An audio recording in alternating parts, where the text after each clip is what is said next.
예전에 부교역자 시절에 그 담임 목사님이셨던 옥하는 목사님이 젊은 저희들에게 들려주셨던 여러 말씀들 중에서 지금도 그 뇌리에 깊이 박혀 한 번씩 떠올려지는 그런 말씀들이 있습니다.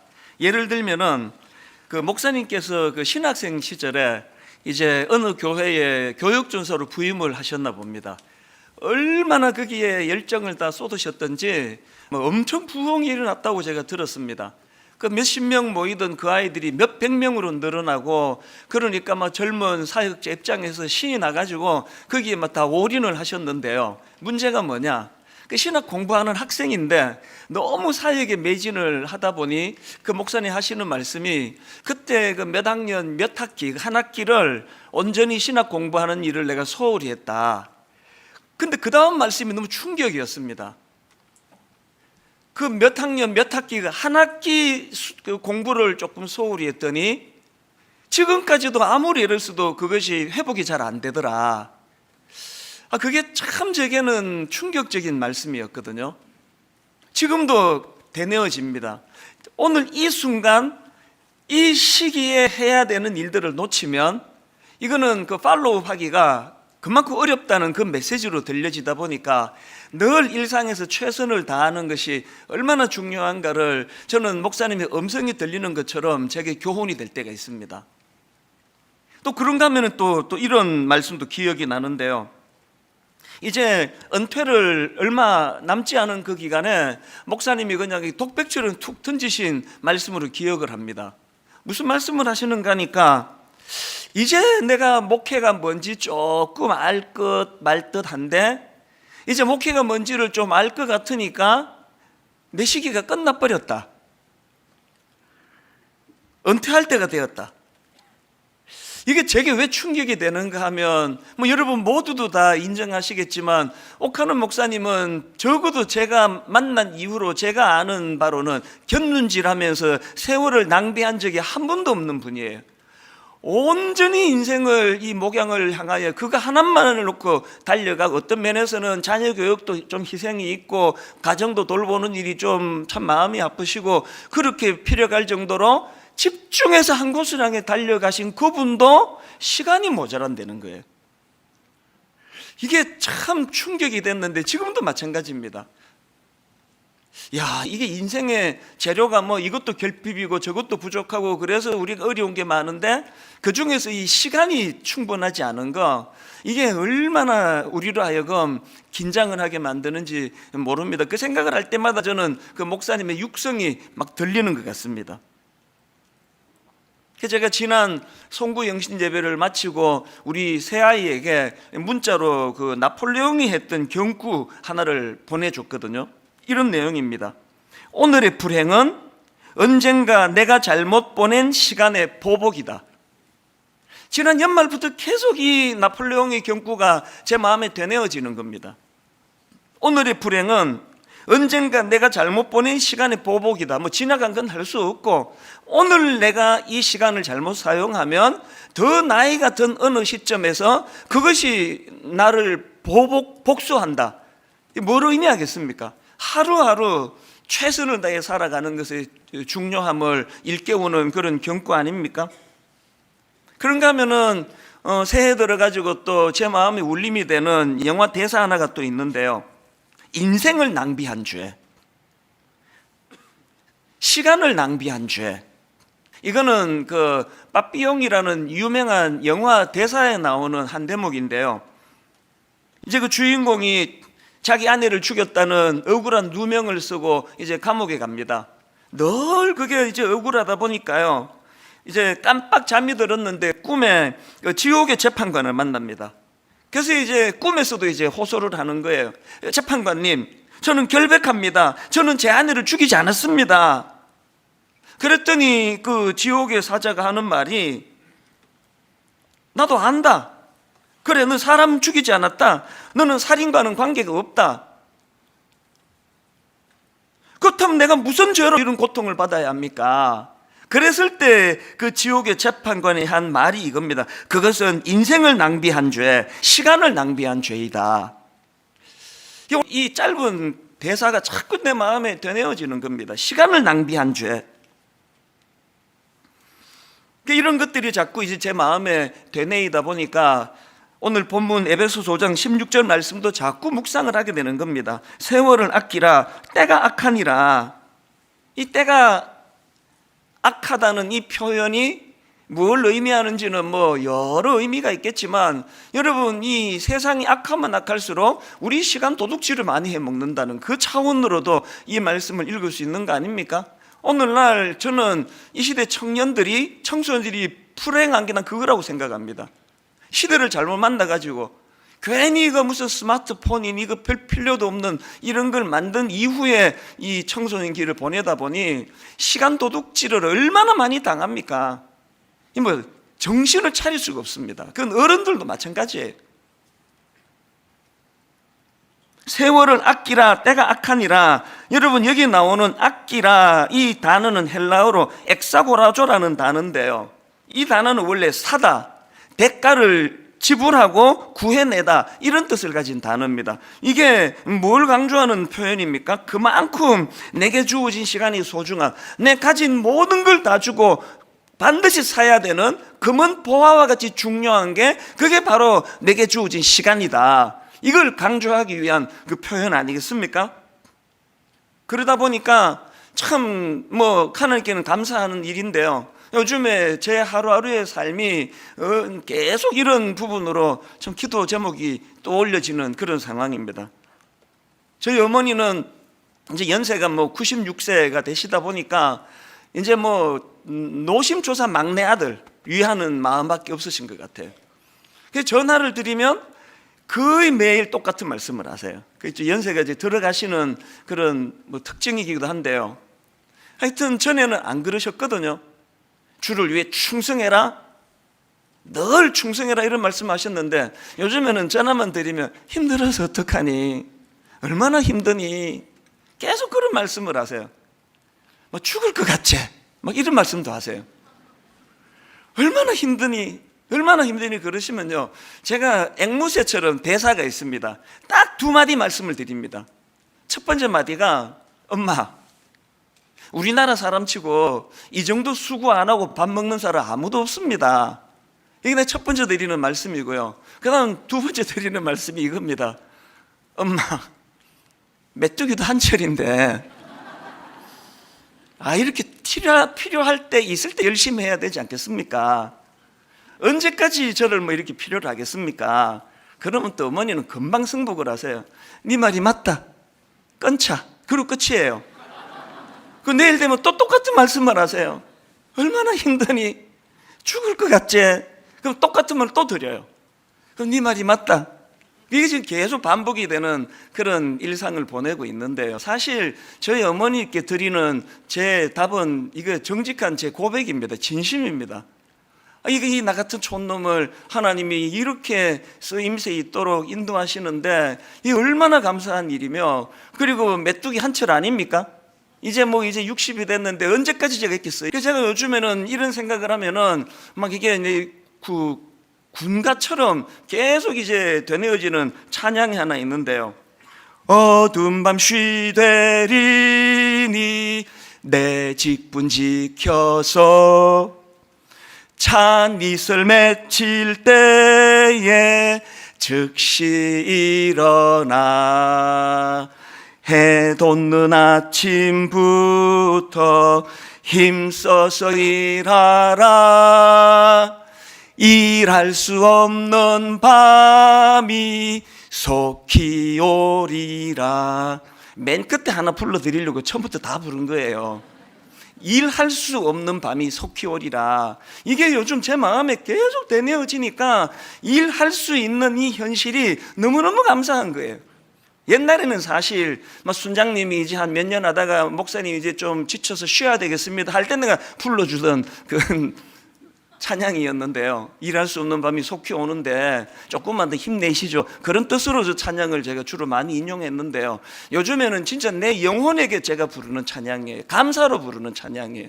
일할 수 없는 밤이 속히 올 텐데 오늘도 이렇게 힘을 얻어 예배를 인도하고 말씀을 전하고 상담을 하고 우리 교역자들을 또 섬기고 이럴 수 있는 일이 얼마나 감사한 일인가. 그래서 일할 수 없는 밤이 속히 올 것이라는 것을 기억하면서 기회 있을 때 충성을 다하는 그런 종이 되기를 원한다. 이런 마음의 다짐을 계속 이제 하게 되는 것입니다.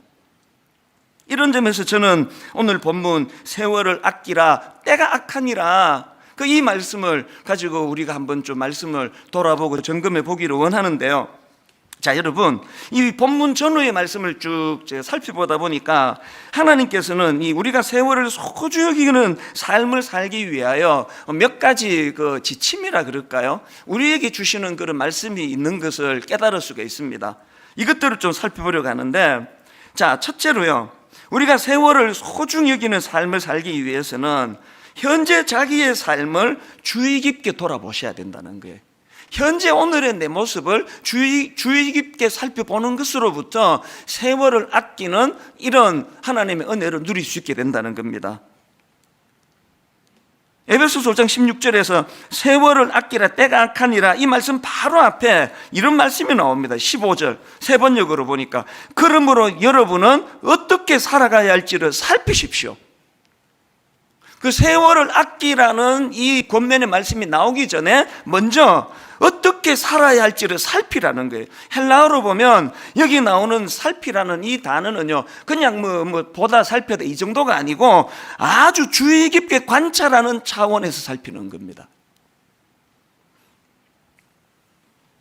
저나 여러분이 나중에 나폴레옹처럼 유배지에 가가지고 돌이킬 수도 없는데 지금 내가 겪고 있는 이 여러 가지 것들이 너무나 후회된다는 그런 토로를 하기 싫으시면은 기회 있을 때 우리를 살펴야 돼요. 나 이렇게 살아도 되는지, 시간을 이렇게 낭비해도 되는지.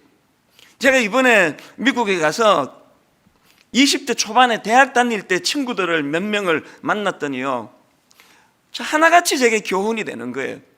한 친구가 하는 말이 이제 나이가 좀 들어가면서 너무너무 후회되는 게 뭐냐, 왜 그 쓸데없는 하나도 중요하지 않은 것에 그렇게 인생을 내가 낭비했는가. 대인관계도 이야기하더라고요.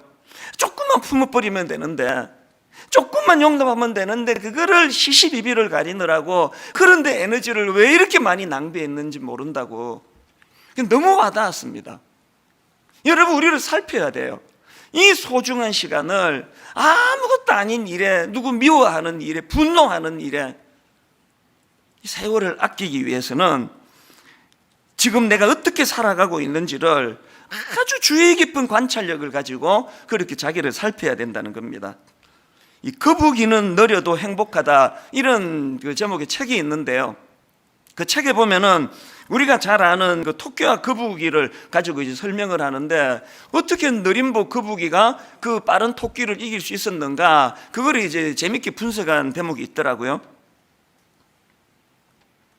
느림보 거북이가 어떻게 그 빠른 토끼를 이길 수 있었느냐, 먼저 중요한 거는 무엇을 상대하느냐의 문제라는 겁니다.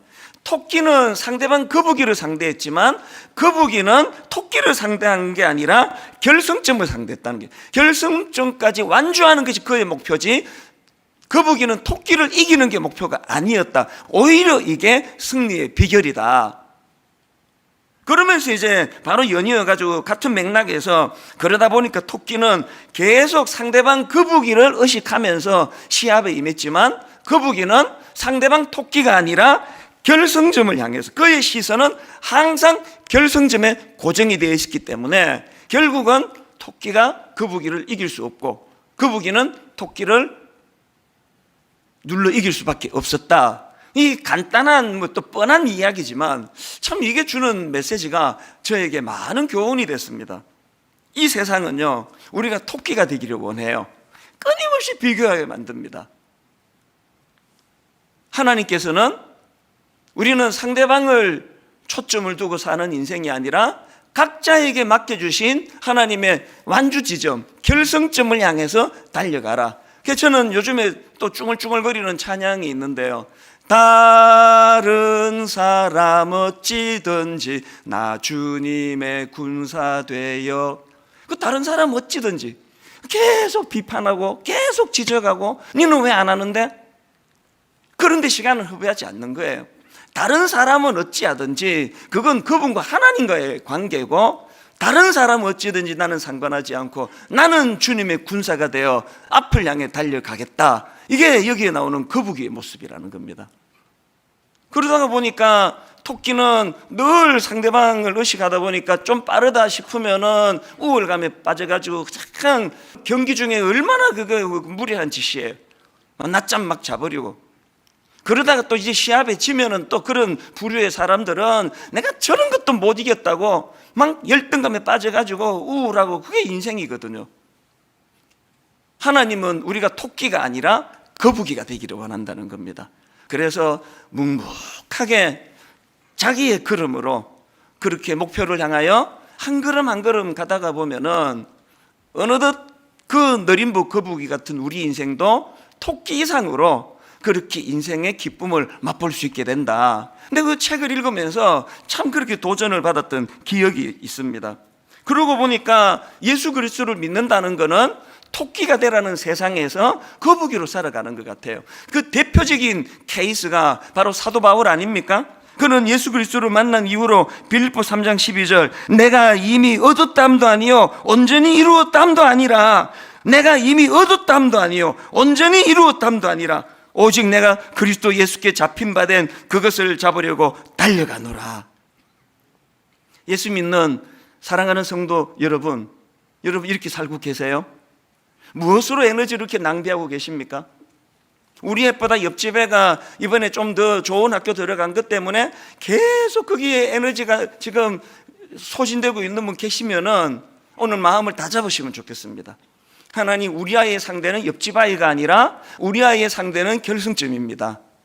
우리 아이가 속도가 얼마나 느린지 얼마나 빠른지 거기에 내가 관여하지 않고, 저는 우리 아이가 목표를 향하여 달릴 수 있는 그런 자녀가 되도록 하나님께 기도하며 하나님을 의지하기 원합니다. 이게 오늘 본문에서 우리가 얻어야 되는 메시지라는 것입니다. 그런가 하면 두 번째로, 여러분, 우리가 이 세월을 소중히 여기는 삶을 살기 위해서는요, 이 주의 뜻이 내 삶의 기준이 되고 있는지를 늘 돌아보셔야 합니다. 주의 뜻이 삶의 기준이 되지 않는데 열심히 사는 삶, 이게 가장 허무한 인생입니다.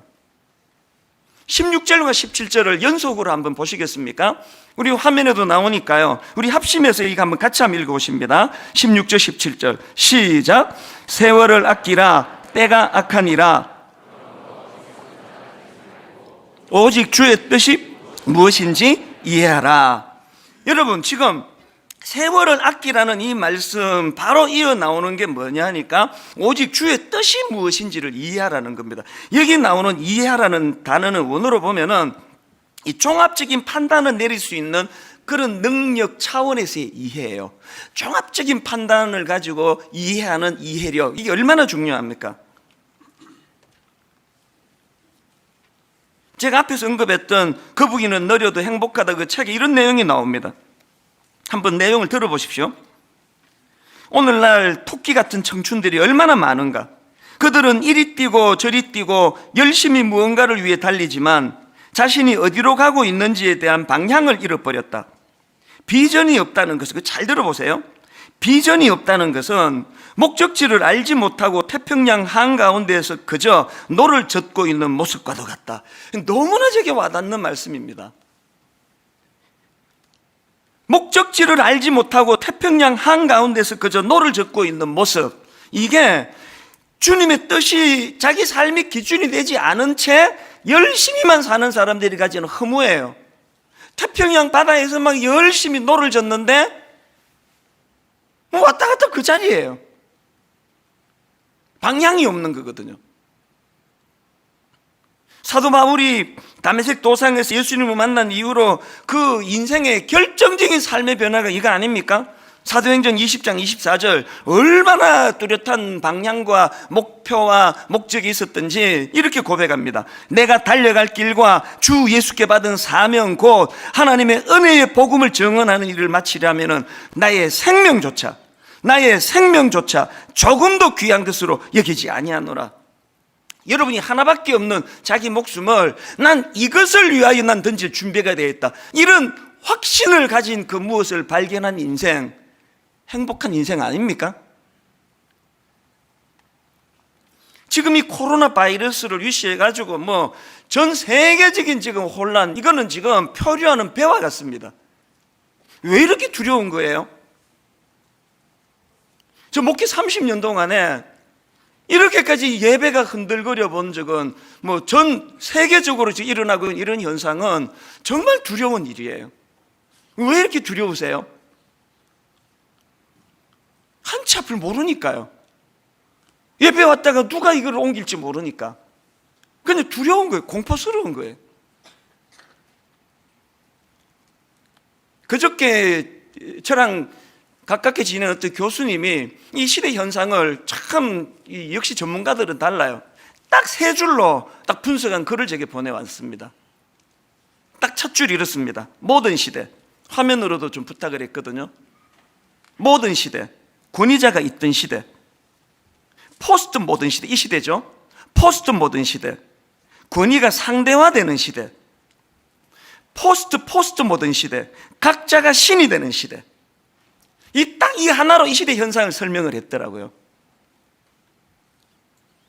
그런 그 뉴스 신문 기사 다 읽으셨겠지만요, 2000년대 이전에는 이런 종류의 바이러스를 듣지도 보지도 못했다는 거예요. 왜 자꾸 이런 일이 발생을 하는 겁니까? 각자가 신이 돼버리니까요. 각자가 기준이 돼버리니까요. 절대적인 어떤 중심이 없다가 보니까 태평양 바다에서 노는 열심히 졌는데 어디로 가는지 아무도 몰라요. 이것이 집단화가 되니까 저는 너무 공포스러운 게요. 이거야 이제 또 곧 끝나겠죠. 어떤 괴물 같은 게 또 치고 들어올지, 무엇이 우리를 위협할지 알 수 없는, 한치 앞도 알 수 없는 이런 시대가 돼버린 게 왜 그러냐? 저는 이게 잠언 21장 5절에서의 말씀과 맥락이 있다고 생각하는데요. 잠언 21장 5절을 보십시오. 부지런한 자의 경영은 풍부함에 이를 것이나 조급한 자는 궁핍함에 이를 따름이니라. 보통 우리가 알기로 부지런한 거에 반대되는 개념은 게으른 거 아닙니까? 부지런한 자에 반대되는 개념은 게으른 자인데요, 여기 보니까 부지런한 자의 반대 개념이 조급한 자라는 거예요. 여기 나오는 부지런한, 이건 히브리어로 하루츠라는 단어인데요, 이 하루츠라는 단어가 형용사로 사용이 되면 날카로운, 부지런한 이런 의미로 사용이 되는데, 이게 명사형으로 사용이 되면 단호한 결의, 이런 뜻으로 사용이 된다는 겁니다. 그래서 그 트럼프 롱맨 교수 같은 분은 이 구절을 설명하면서 이 부지런한 자를 결의가 굳은 자로 해석을 합니다. 결의가 굳은 자의 특징이 뭐라고요? 조급하지 않다는 겁니다. 결의가 굳은 자, 그리고 또 이 부지런함의 반대말이 이게 조급함이라고 한다면, 우리는 게으른 문제는 해결이 됐는지는 모르지만 오늘 이 시대 대부분의 사람들이 이 조급함의 문제, 그래서 저는 이 구절을 쭉 묵상을 하다가 여러 번 말씀드린 시편 1편에서 분류하는 두 군상, 바람직한 인간의 모습과 바람직하지 못한 인생의 모습, 성경이 바람직한 인생으로 묘사하는 3절을 보시죠. 시편 1편 3절. 그는 시냇가에 심은 나무가 철을 따라 열매를 맺으며 그 잎사귀가 마르지 아니한 같으니 그가 하는 모든 일이 다 형통하리로다. 그 다음에 바람직하지 못한 인생, 지혜롭지 못한 인생, 악인으로 표현되는 4절입니다. 악인들은 그렇지 아니하며 오직 바람에 나는 겨와 같도다. 이 조급한 자 아닙니까? 오늘 이 시대는 바람에 나는 겨와 같은 인생이 바람직한 인생이라 그럽니다. 새벽에 일어나 밤 늦게까지 달리고 시류에 민감하고 시사 잡지 몇 개씩 읽어보고 늘 민첩하게 움직이는데 바람에 나는 겨예요. 향방 없이 막 정신없이 분주하게 사는데, 막 숨이 안 쉬어질 정도로 바쁘게 사는데 태평양 바다에서 노젓고 있는 거예요. 맨날 그 자리예요. 그래서 허무한 거 아닙니까? 그렇기 때문에 우리는 세월을 아끼는 삶을 살기 위해서는 내가 얼마나 부지런히 살고 있느냐 이것도 점검해야 되지만 뭘 점검하셔야 됩니까? 주의 뜻이 내 삶의 기준이 되고 있는가? 다른 말로 내게는 뚜렷한 삶의 기준이 있는가? 나는 비록 느리지만 거북이와 같이 목표 지점이 뭔지를 정확하게 파악하고 있는가? 그 목표 지점을 향하여 발걸음을 내딛고 있는가? 빠른 것만이 능사가 아니잖아요. 그런가 하면은 마지막 세 번째로 이 세월을 아끼는 삶을 위해서는 성령님에 의해 충만하게 되어야 된다는 사실을 늘 우리가 되돌아보셔야 되는 겁니다. 내가 지금 제대로 가고 있는지 점검하는 것도 중요하고, 그리고 또 예수 그리스도가 내 삶의 기준이 되는가를 돌아보는 것도 중요하지만, 궁극적으로는 그 일을 이루시는 분은 내 안에 성령님의 도우심이라는 걸 정확하게 알고 있어야 된다는 그 얘기예요. 그래서 18절에 보니까 술 취하지 말라, 이는 방탕한 것이니 오직 성령으로 충만함을 받으라. 여러분, 왜 16절에서 세월을 아끼라는 말씀이 있는데 바로 그 다음 9절에서 성령으로 충만함을 받으라는 말씀을 여기서 거론하겠습니까? 우리 모든 삶의 영역에 성령으로 충만함이라는 것이 절대 필수 조건이지만, 이 세월을 아끼는 문제에도 성령님의 인도하심이 필요하다는 겁니다. 그리고 여러분 다 아시지만 이 성령 충만을 설명하면서 바로 앞에 술 취하지 마라, 술 취하지 마라. 경험해 보신 분은 다 아시겠지만 이 술에 취하면은 평소에 자기가 갖고 있던 판단력, 분별력, 자제 다 잃어버리는 거 아닙니까? 그래가지고 그렇게 평소에 점잖던 어떤 교수님이 술자리에서 그만 실수를 하는 바람에 교직에서 그렇게 강제로 떠나는 그런 일이 일어나고, 정치가들에게도 그런 일이 일어나고, 그 모든 것들이 술의 영향력 아래 놓여 있기 때문에, 이런 점에서 저는 한국 초대교회에 내 머리 숙여 고맙게 생각합니다. 술 마시지 마라. 우리는 적어도 그런 실수할 일은 없거든요. 왜 성령으로 충만하라는 이 말씀을 술에 취하는 것으로 비교해서 설명을 하는지 아시겠죠? 이거 영향력의 문제라는 겁니다. 우리가 성령님의 영향력 아래 있으면 우리는 그분의 지도를 받게 돼 있고, 그분의 영향력 아래 있게 된다면 세월을 아낄 수밖에 없는 거 아닙니까? 제가 이번에 미국에 가가지고 이제 시차 때문에 막 잠이 안 오고, 그래서 이제 인터넷을 어떻게 검색하다가 보니까 그 골목 식당이라고 하는 그거를 보여주더라고요. 그래서 제가 길게도 아닙니다. 한 10분 15분 이제 그거를 졸다가 보다가 그렇게 잠깐 봤는데, 보니까 거기에 이제 어떤 엄마하고 젊은 총각이에요. 같이 이제 무슨 식당을 운영하는데요. 지금 백종원 씨 그 일을 이제 도와주는 백종원 씨가 딱 보니까 이 아들이 의욕이 없는 겁니다. 그래서 이 주머니에 손 넣고 계속 으실렁거리고 뭐를 해도 그 의욕이 없고 그러니까요. 그래서 이제 제가 딱 본 그 프로에서 막 엄청나게 막 혼을 내는, 막 공개적으로 얼굴이 화끈거릴 정도로 뭐 하고 있느냐고, 이렇게 의욕이 없어서 무엇에 쓰이겠냐고 막 그렇게 야단을 치니까요. 그 젊은 총각이 얼마나 마음이 쓰이겠습니까? 그래서 막 변명을 하니까 막 더 야단을 치더라고요.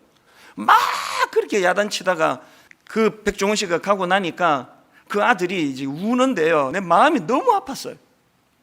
참 이 시대에 이 밥 먹고 살기가 진짜 어려운 거구나. 수도 그 부엌에 수도 물 켜놓고 막 계속 그렇게 울더라고요. 그 하나밖에 없는 아들이 그렇게 꾸지람 듣고 우니까 엄마 마음이 어떻겠습니까?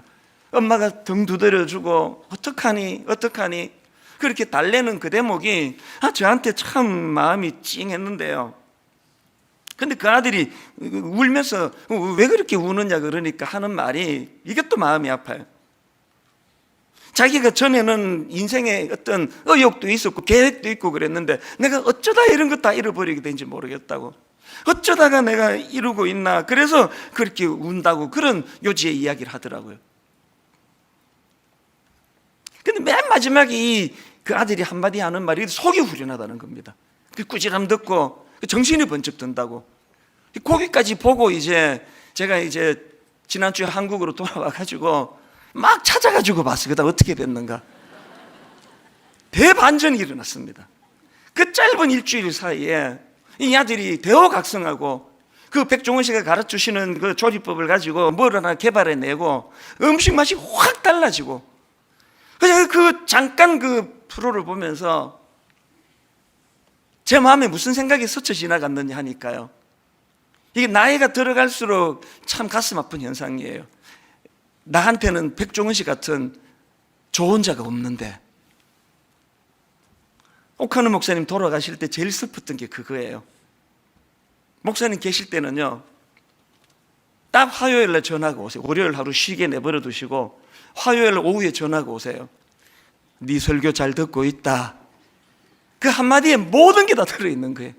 네 설교 잘 듣고 있다.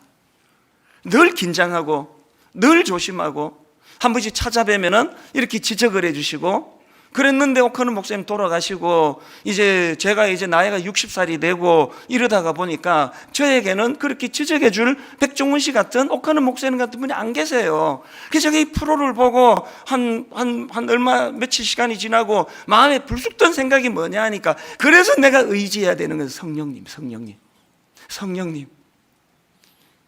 저를 누가 따끔하게 지적해 주시고 목회 어떻게 그렇게 하느냐고 혼을 내주시던 담임 목사님이 계시지 않기 때문에 저에게는 성령으로 충만하기 원합니다.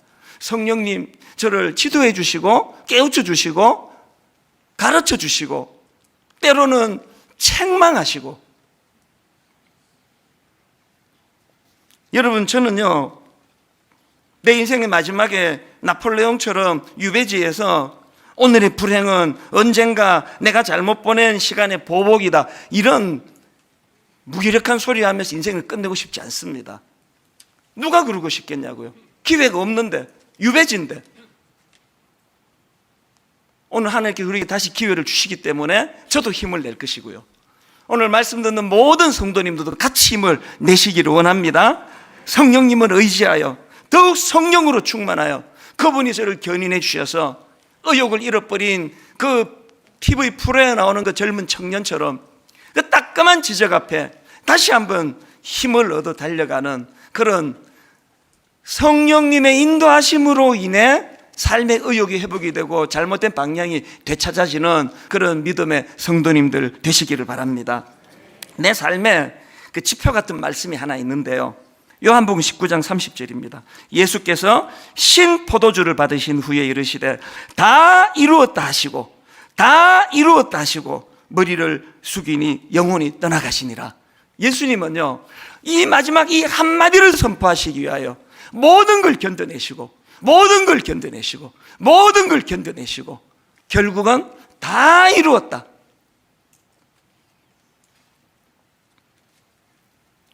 이번 멕시코 집회하고 미국 집회는 아마 30년 내 목회 중에 제일 힘든 기간이었던 것 같아요.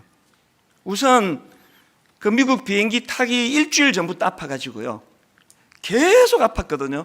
겨우 추스려가지고 이제 미국에 머물다가 멕시코로 갔는데, 알고 보니까 이 멕시코 시티는 이게 고산지대예요. 백두산보다 조금 낮대요.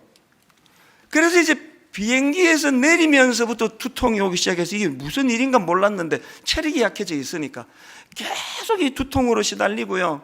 그러다가 또 이제 좀 있다가 또 설사가 막 계속 이제 그치지를 않아가지고 정말 힘들었습니다. 그런데 너무너무 신기하게도요, 계속 머리 아프다가 저녁 집회가 되면은 잠깐 괜찮고, 설교 끝나고 오면 또 머리 아프고, 설사도 또, 하긴 좀 지저분한 얘기를 해서 자세히 말씀 못 드리는데요, 마지막 축도 직전까지 이게 지금 아슬아슬한 이런 과정을 계속 거치면서도 그 멕시코 시티 집회가 너무나 하나님 은혜로 손색 없이 다 치루어졌거든요. 그렇게 하고는 이제 LA로 와가지고 마지막 금요일, 토요일, 주일 저녁 오후까지 집회를 잘 마치고요, 완전히 잘 마치고 바로 짐 싸가지고 이제 공항으로 가는 때부터 아프기 시작하는 거예요. 기침이 나고 지금까지 아파요. 저 지금도 아프거든요. LA 공항에서 두 번 하니까 주변 사람 다 떠났습니다. 어제 이런 기도가 나오더라고요. 하나님, 내 인생이 이렇게 되기를 원합니다. 얼마나 안락한 여행을 잘 보냈느냐를 기뻐하는 것이 아니라 맡겨진 이 사명을 차질 없이 잘 보낸 것을 기뻐하는 인생이 되기를 원합니다. 저는 오늘도 기도해요. 지금도 몸이 컨디션이 안 좋거든요. 아버지, 오후까지만 견디게 해주시고 저녁부터는 아파도 괜찮습니다. 어떻습니까? 약 먹으면 되죠. 사명을 따라 사는 인생, 세월을 아끼고 사명을 따라, 그렇게 우리가 인생이 다 끝나는 마지막 시점에서 참 주님이 하셨던 그 한마디 말씀처럼 다 이루었다, 거북이처럼 나는 누가 뭐라 그래도 목표를 향하여 뚜벅뚜벅 걸어가는 인생이었노라고. 그래서 나폴레옹처럼 유배지에서 오늘의 불행은 언젠간 내가 잘못 보낸 시간의 보복이다, 이런 소리 하면서 인생을 끝내지 아니하는 그런 믿음의 형제 자매님 되시기를 주님 이름으로 축원합니다. 그 일을 성령님이 도와주실 줄로 믿습니다.